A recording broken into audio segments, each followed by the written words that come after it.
ವಿದೇಶಿ ವಸ್ತ್ರ ಬಹಿಷ್ಕಾರ, ಶರಾಬು ಅಂಗಡಿಗಳ ಮುಂದೆ ಪಿಕೆಟಿಂಗ್, ಉಪ್ಪಿನ ಸತ್ಯಾಗ್ರಹ ಮತ್ತು ಕ್ವಿಟ್ ಇಂಡಿಯಾ ಚಳವಳಿಗಳಲ್ಲಿ ಸಕ್ರಿಯವಾಗಿ ಭಾಗವಹಿಸಿದ್ದ ಇನ್ನೋರ್ವ ಸ್ವಾತಂತ್ರ್ಯ ಹೋರಾಟಗಾರರು ಮುದ್ರಾಡಿಯ ಎಂ ನಾರಾಯಣ ಶೆಟ್ಟಿಯವರು. ಮಹಾತ್ಮ ಗಾಂಧೀಜಿಯವರಿಂದ ಪ್ರೇರಿತರಾದ ಇವರು 1914ರ ಆಗಸ್ಟ್ 15ರಂದು ಜನಿಸಿದ್ರು.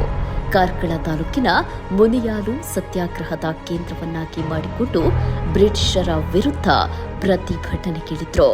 ಈ ಕಾರಣಕ್ಕೆ ಇವರನ್ನ ಬಂಧಿಸಲಾಯಿತು.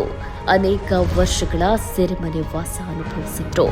ಸ್ವಾತಂತ್ರ್ಯದ ನಂತರ ಪರಿಶಿಷ್ಟ ಜಾತಿಯವರ ಏಳಿಗೆಗೆ ಶ್ರಮಿಸಿದ ಇವರು 10 ವರ್ಷಗಳ ಕಾಲ ಮುದ್ರಾಡಿ ಪಂಚಾಯತಿನ ಅಧ್ಯಕ್ಷರಾಗಿ ಸೇವೆ ಸಲ್ಲಿಸಿದ್ರು. ಎಸ್ಎಸ್ಎಲ್ಸಿ ಪರೀಕ್ಷೆಯಲ್ಲಿ ಉನ್ನತ ಶ್ರೇಣಿಯಲ್ಲಿ ಉತ್ತೀರ್ಣರಾದ ವಿದ್ಯಾರ್ಥಿಗಳಿಗೆ ಪ್ರೋತ್ಸಾಹ ನೀಡಲು ಶಾಶ್ವತ ನಿಧಿಯನ್ನ ಸ್ಥಾಪಿಸಿದ್ರು.